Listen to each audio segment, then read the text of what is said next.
बहुत बहुत स्वागत है आपका। Thank you very much for coming to the session. तो आज की प्रैक्टिस शुरू करते हैं। देखिए, कोई भी लैंग्वेज हो, इंग्लिश हो, हिंदी हो, कोई सी भी सही, हम दो ही काम करते हैं हर लैंग्वेज में। या तो बताते हैं या फिर पूछते हैं।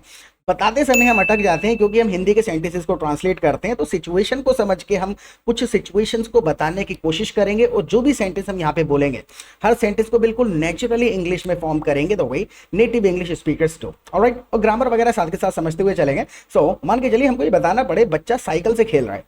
बच्चा साइकिल से खेल रहा है। द चाइल्ड, क्योंकि एक बच्चा है, द चाइल्ड बहुत सारे होते तो द चिल्ड्रन, चाइल्ड का प्लूरल हो जाता है children. The child is playing with the tricycle. The child is playing with the tricycle. देखिए, हिंदी में कह रहे हैं बच्चा साइकिल से खेल रहा है, तो शब्दों का ट्रांसलेशन अगर मिलाएंगे तो मजा नहीं आएगा। आप समझ जाइए, कोई भी काम साथ में हो रहा है किसी चीज के। I am playing with the toy, मैं टॉय से खेल रहा हूं। तो ये चीजें हमको सुन के ही याद करनी पड़ती है, इनका कोई रूल नहीं है समझने का। Right, the child is playing with the tricycle. Tricycle क्यों कह रहे हैं? क्योंकि इसमें तीन पहिए हैं। राइट, हम उसको बाइसिकल क्यों कहते हैं? क्योंकि उसमें दो होते हैं। देखिए, इसकी भी काउंटिंग होती है। जैसे सिंगल है तो है ही सिंगल। अगर मान के चलिए मैं दो भाषाएं जानता हूं, राइट, तो जब हम दो वर्ड को इंडिकेट करेंगे, दो चीजों को, तो कहा जाएगा आई एम बायलिंगुअल। अगर मैं तीन भाषाएं जानता हूं तो कहा जाएगा I am trilingual. I am trilingual. अगर मैं चार भाषाएं जानता हूं तो कहा जाएगा आई एम क्वाड्रीलिंगुअल। I am क्वाड्रीलिंगुअल। अगर मैं पांच जानता हूं तो कहा जाएगा आई एम क्विंटाइलिंगुअल। क्वाड्री मतलब फोर, क्विंटाई मतलब फाइव। आई एम क्विंटिलिंगुअल, यानी कि मैं पांच भाषाएं जानता हूं। अगर मैं छह जानता हूं तो छह नंबर को इंडिकेट करने के लिए कहा जा सकता है आई एम हेक्सालिंगुअल।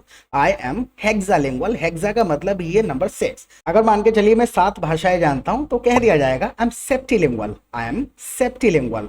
आठ नंबर के लिए ऑक्टा का इस्तेमाल किया जाएगा, आप कह सकते हैं ऑक्टालिंगुअल। I am ऑक्टालिंगुअल। अगर नौ जानते हैं आई एम नॉनालिंगुअल। अगर 10 जानता हूं आई एम डेसालिंगुअल। तो ये ऑक्टा है, सेप्टा है और नोना है, डेसा है, ये सारे नंबर्स को इंडिकेट करने के लिए इस्तेमाल कर लिए जाते हैं कई रेयर केसेस में। हालांकि पता होना बहुत ज्यादा जरूरी है, वैसे कभी यूज होता नहीं है। राइट, सो ये 10 नंबर तक काउंटिंग थी, एक बार रिवाइज कर लीजिएगा, अच्छा रहता है जनरल नॉलेज के लिए। तो the child is playing with tricycle, यानी बच्चा तीन पहिए की साइकिल के साथ में खेल रहा है। अब अगर आपको ये कहना पड़े, आपको कहना पड़े बड़ा अजीब नहीं लग रहा बतख और कुत्ता साथ में खेल रहे हैं। अब ये सिचुएशन हमारी हिंदी की है। बड़ा अजीब नहीं लग रहा कुत्ता और बतख साथ में खेल रहे हैं। तो जब हम इस प्रकार का एक सेंटेंस बोल रहे हैं, अपनी हिंदी को अगर आपने समझ लिया तो समझ लीजिए इंग्लिश आ गई आपको। अजीब नहीं लग रहा, तो इसमें मैं क्या कर रहा हूं, मैं एक हामी के साथ क्वेश्चन भेज रहा हूं कि इस चीज को अग्री कर लो जैसा मुझे लग रहा है। So isn't it rare, isn't it, isn't it लगा करके आपने कह दिया ऐसा नहीं है क्या। देखिए, हिंदी में कह रहे हैं अजीब नहीं लग रहा, लेकिन इंग्लिश में इजंट इट, क्या ऐसा नहीं है? रेयर, रेयर लगा दिया आपने, जो कभी कभी होता है। Isn't it rare to see a dog and a duck playing together, यानी isn't it rare to see a dog and a duck playing together. आपने कहा इनको देख के अजीब नहीं लग रहा है। अब इसी सेंटेंस को एक दूसरे तरीके से बना करके देखिए, इजंट इट रेयर, क्या अजीब नहीं है, seeing a dog and a duck playing together.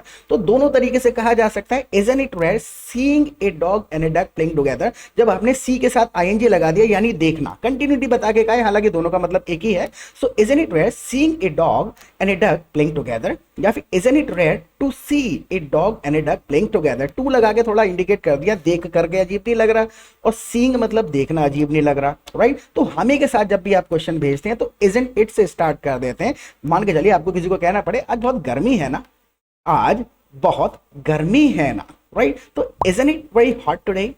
Isn't it यानी ऐसा है नहीं, isn't it very hot today.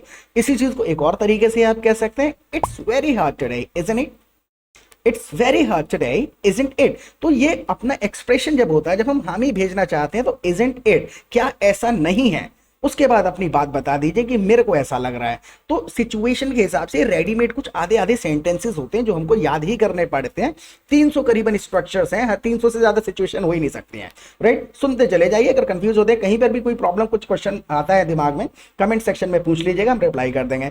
मान के चलिए मैं ये बताने की कोशिश करूं कि मुझे ऐसा लग रहा है ये पिक्चर दोपहर में ली गई है। मुझे लग रहा है कि ये पिक्चर जो है दोपहर में ली गई है। राइट, हिंदी के सेंटेंस को बड़े ध्यान से सुनिएगा। मुझे ऐसा लग रहा है ये पिक्चर दोपहर में ली गई है। आई थिंक, बिल्कुल सिंपल, मैंने बता दिया, I think. Right, in my opinion, I feel.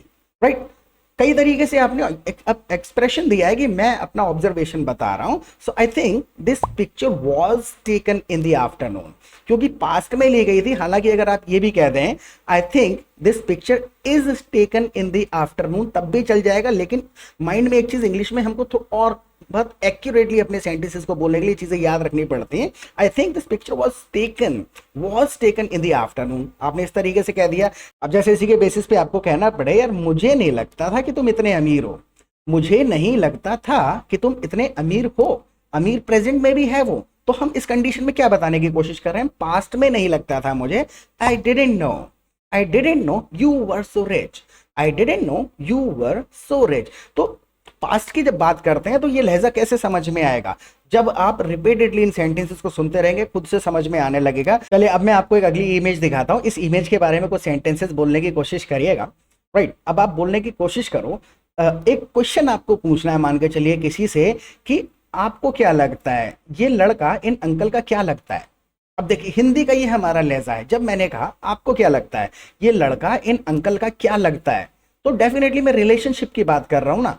अब लगता है का कोई ट्रांसलेशन नहीं है। व्हाट डू यू थिंक, आपको क्या लगता है, इतना पोर्शन बोल दिया आपने। What do you think is the relationship, what do you think is the relationship between this child and this uncle, what do you think is the relationship between this child and this uncle. तो इस लहजे में बोलने के लिए repeat करना पड़ेगा, सुनते चले जाएंगे, सेंटेंसेस नहीं रटने हैं, स्ट्रक्चर्स याद हो जाएंगे। So what do you think is the relationship between this child and this uncle. अब अगर हमको ये कहना पड़े कि अंकल बच्चे को स्कूटर चलाना सिखा रहे हैं, अंकल बच्चे को स्कूटर चलाना सिखा रहे हैं। द अंकल सिखा रहे हैं, the uncle is teaching the child, बच्चे को सिखा रहे हैं, the uncle is teaching the child. इतना टीचिंग टू द चाइल्ड वगैरह कुछ कहने की जरूरत नहीं है। मैं आपको सिखा रहा हूं, I am teaching you, to you वगैरह कुछ नहीं लगेगा इसमें। So uncle is teaching the child to ride the scooter, uncle is teaching the child to ride the scooter, बच्चे को स्कूटर चलाना सिखा रहे हैं। अब आपको कहना पड़े जो इन अंकल की अवस्था है, अब ये बच्चे को स्कूटर सिखाते समय जिस प्रकार से अपने घुटनों पर बैठ कर चल रहे हैं, इस अवस्था को आपको बताना पड़े इनको घिसट घिसट के चलना पड़ रहा है, इनको घिसट घिसट के चलना पड़ रहा है। तो he has to scoot, SCOOT, scoot का मतलब भी यही होता है कि इस जो पोजीशन में ये चल रहे हैं इस वक्त, सो ही हैज टू स्कूट, इनको चलना पड़ रहा है। हैज टू, हैव टू का मतलब ये भी नहीं है कि फ्यूचर में ही करना पड़ रहा है कोई, जैसे मुझे रोज उठना पड़ता है, तो I have to wake up early every morning. अगर मैं ये कहूं मुझे दिल्ली जाना है, I have to go to Delhi, तो हैव फ्यूचर के लिए भी यूज हो रहा है और रेगुलरिटी के लिए भी यूज हो रहा है, जो रोज काम करता हूं मैं। तो शब्दों के मीनिंग नहीं होते हैं, एक शब्द के 1000 यूसेज हो सकते हैं। So he has to scoot behind the child while teaching him to ride scooter, यानी उस बच्चे को स्कूटर सिखा रहे हैं और उन बेचारे को इस तरीके से चलना पड़ रहा है। तो he has to scoot, he has to scoot behind the child, बच्चे के पीछे he has to scoot behind the child while teaching him to ride the scooter, while teaching him to ride the scooter। पूरा sentence आप एक बार please repeat करिए मेरे साथ में, पूरा स्क्रीन पे मैं लिख देता हूँ, पूरा का पूरा आप मेरे साथ रिपीट करिए। The uncle has to scoot behind the child while teaching him to ride the scooter। जब आप बोलेंगे नहीं तो बोलने की आदत नहीं पड़ेगी। देखिए छोटे छोटे टुकड़े हैं सेंटेंसेस के, राइट। अब मान के चलिए मैं आपको किसी से क्वेश्चन पूछना पड़े, मैं आपसे पूछ रहा हूं कि आपको साइकिल चलाना किसने सिखाया। आपको ये क्वेश्चन पूछना है, कमेंट सेक्शन में इस सेंटेंस को जरूर लिखिएगा, how would you ask this question in English, कि आपको साइकिल चलाना किसने सिखाया, राइट। इस सेंटेंस को लिखिए। अब एक सेंटेंस मैं अभी अचानक से याद आया, अगर हमको ये कहना पड़े कि इस इमेज को देख के मुझे बचपन याद आ गया, इस इमेज को देखकर मुझे बचपन याद आ गया, मतलब याद आया है तो कैसे बताएंगे? This picture reminded me of my childhood, this picture reminded me, मुझको याद दिला दिया, this picture reminded me of my childhood. इस पिक्चर को देख के मुझे अपना बचपन याद आ गया। सारे शब्द यूज नहीं कर रहे हैं। What happened, this picture reminded me of my childhood, मुझे बचपन की याद आ गई। हिंदी में कितने तरीके से आ सकता है माइंड में सेंटेंस, राइट। अगर इसके बारे में एक और बात कह करके देखिए, मान के हम ये कहने की कोशिश करें, अभी थोड़ी देर कल का सेशन था हमारा, उसमें मैंने कई बार क्लियरली इन चीज़ों को हमने डिस्कस किया था। अगर आपको कहना पड़े अंकल ने काले कलर की चप्पल पहन रखी है, अंकल ने काले कलर की चप्पल पहन रखी है। हाउ वुड यू से दिस इन इंग्लिश? जरूर लिखिएगा। देखिए लिखते चलिए, हम हर कमेंट को पढ़ते हैं। अगर आपका कमेंट सेंटेंस आपका ठीक होगा then I will give you a like, तो समझ जाइएगा कि करेक्ट है, और अगर गलत होगा तो उसको करेक्ट कर देंगे। अंकल ने काले कलर की चप्पल पहन रखी है, प्लीज कमेंट सेक्शन में लिखिएगा। I am gonna show you another image now. एक और इमेज है, और इसके बारे में बोलने के लिए तो बहुत कुछ है। इसके बारे में बोलने के लिए बहुत कुछ है। So we have a lot to say about this picture. There is a lot to say about this picture. There is a lot to say about this picture. ये कहा जा सकता है, या फिर we have a lot to say about this picture. Right? दोनों का मतलब वही है कि हम बोलने वाले हैं बहुत सारे इसके बारे में। तो अगर हमको कहना पड़े कि इसमें तो बहुत सारे बच्चे हैं, इस पिक्चर में तो बहुत सारे बच्चे हैं इस पिक्चर में, so there are too many. Many का मतलब है जिनको काउंट किया जा सकता है। There are too many children. बहुत सारे हैं। There are too many children in this picture.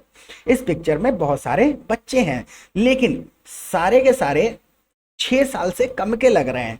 अब लग रहे हैं, कल के सेशन में कई बार सीन टू बी यूज किया था, तो सारे के सारे 6 साल से कम के लग रहे हैं। ऑल ऑफ देम, या फिर all the children, all of them seem to be, all of them seem to be लगा के हमने सिचुएशन बता दी। All of them seem to be under 6। All of them seem to be under 6। इतना कह दिया जाएगा।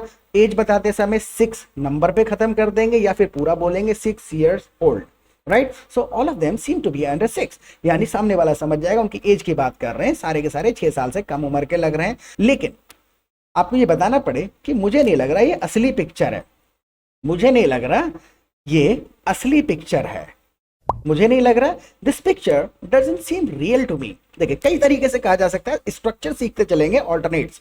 एक तरीके से आप कह सकते हैं I don't think this picture is real, मुझे नहीं लगता ये पिक्चर रियल है।